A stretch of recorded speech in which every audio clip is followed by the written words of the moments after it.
Pandya store new promo சுகன்யாவை ரொம்ப கோவப்பட்டு திட்டிக்கிட்டு இருக்காங்க.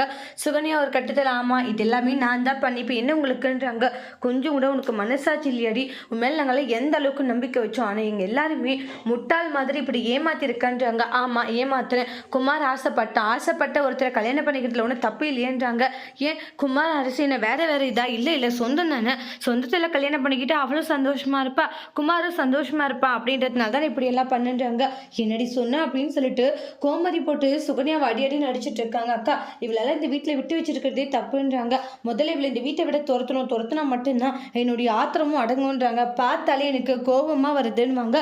கொஞ்சம் கூட உனக்கு அசிங்கமா இல்லை, இந்த அளவுக்கு கேவலமா நடந்துக்க எனக்கு என்ன அசிங்கம் இருக்கு? இதெல்லாம் போயிட்டு அதெல்லாம் ஒரு அசிங்கமும் இல்லை அப்படின்ற மாதிரி எல்லாம் தேவையில்லாத பேசிக்கிட்டு இருக்காங்க.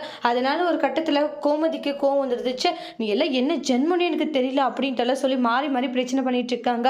அக்கா இவ ஆரம்பத்துல இருந்து இப்படிதான் இருக்கா. சொன்னா நீங்களாம் கஷ்டப்படுவீங்கன்னு தான் நான் சொல்லலன்ட்டு அவங்க பட்ட கஷ்டம் எல்லாமே பழனி சொல்றாங்க. கேட்ட உடனே பாண்டியனும் சரி குடும்பமும் சரி ரொம்ப அதிர்ச்சியில தான் இருக்காங்க.